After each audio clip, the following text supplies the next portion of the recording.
So we have already completed revision of SA 500 and SA 501. Both talked about audit evidence.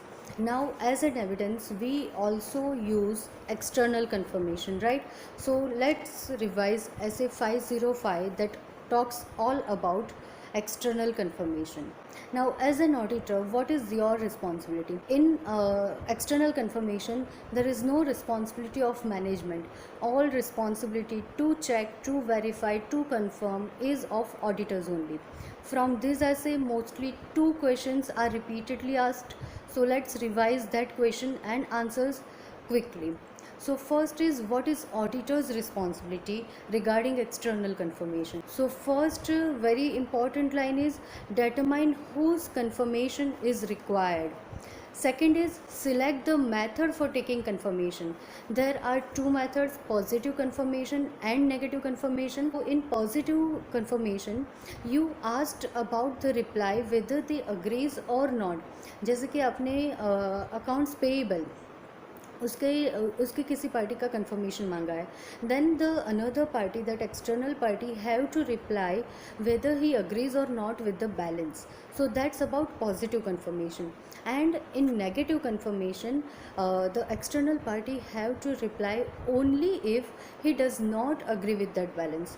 अगर difference में कुछ difference है and he want to explain that yes we are not agreeing with this balance, in our books the balance shows this, then only he have to give the reply. Okay, so that's difference between positive confirmation and negative confirmation. Mostly preferred method is positive confirmation, because कि क्या होता है, ज़्यादातर लोग तो reply करते ही नहीं है, तो आपको वहाँ से रिप्लाई मिलने के चांसेस बहुत कम है. तो अगर आप नेगेटिव confirmation मांगोगे और उनका confirmation नहीं मिला है, देन यू विल बिलीव कि बैलेंस मैच्ड है, लेकिन हो सकता है कि उन्होंने देखा ही नहीं, they don't bother to give you reply, right? So positive confirmation is more reliable. So that's about selecting the method for confirmation. Third is to design the questionnaire. आपको जिस पार्टी से कंफर्मेशन लेना है उसके साथ क्या रिलेशन है आपके क्लाइंट की इंडस्ट्री का, और उस हिसाब से आपको क्वेश्चनर बिल्ड करने हैं, क्वेश्चनर प्रिपेयर करना है. And fourth point is to send that questionnaire through post, through email और through some other method. So चार काम करना है ऑडिटर को. First, to determine whose confirmation is required. Second, to select the method to approach the party. Third is to design the questionnaire. And fourth is to send it through post, through courier, through mail or some other way. Now the situation occurs if management requires not to seek confirmation. ये भी आपको उसी answer में as an auditors responsibility साथ में ही mention करना है, that if management requires not to seek confirmation. तो इसके कोई भी रीज़न हो सकते हैं, चाहे वो एक्सटर्नल पार्टी से आपके इंडस्ट्री का, आपका क्लाइंट का कोई डिस्प्यूट चल रहा है, या तो फिर कोई और रीज़न से वो मना कर रहा है कि आप उसका एक्सटर्नल कंफर्मेशन मत लीजिए. That means if management requires not to seek for such confirmation, then as an auditor should consider valid ground for such request. Management ऐसा क्यों कर रहा है उसका आपको वैलिड ग्राउंड पता लगाना चाहिए. So consider valid ground for such request. Ask for written representation, very important. Then document the reason for accepting management's request.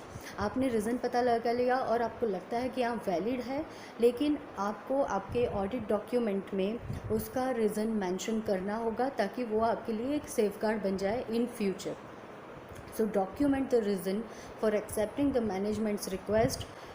Fourth is access management's integrity. वो किस हद तक सही हो सकता है उसकी इंटीग्रिटी चेक करें. And fifth is apply alternate audit procedure. As an auditor, although you have taken return representation, although you have checked the validity, integrity, पर if possible then you should perform alternate audit procedure. तो ये एक पूरा आपका answer बनता है. उसके लिए 4+5 ऐसे 9 पॉइंट्स आपको याद रखने हैं.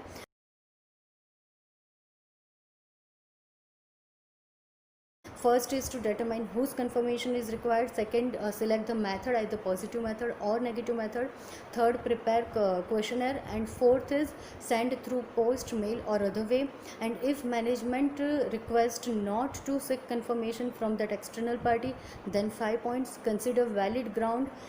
Second is ask for return representation, document the reason for accepting such request, access management's integrity and perform alternate audit procedure.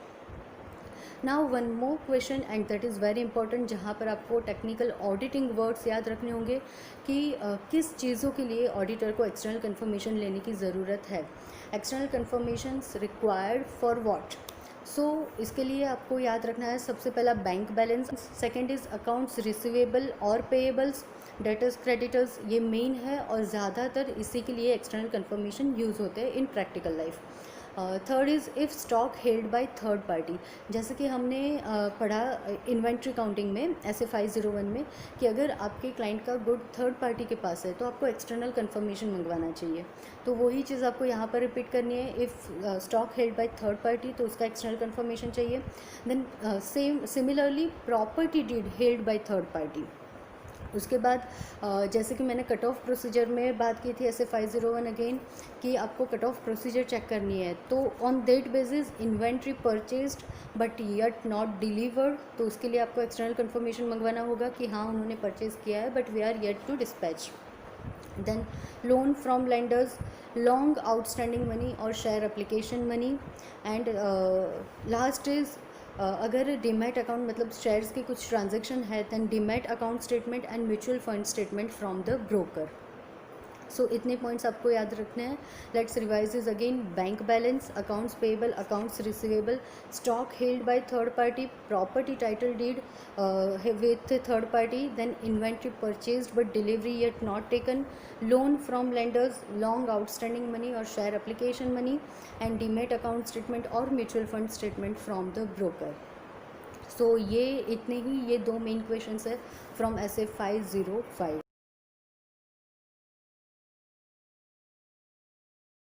So stay connected with me. Hashtag let's revise together. See you with the next essay. Thank you. Bye bye.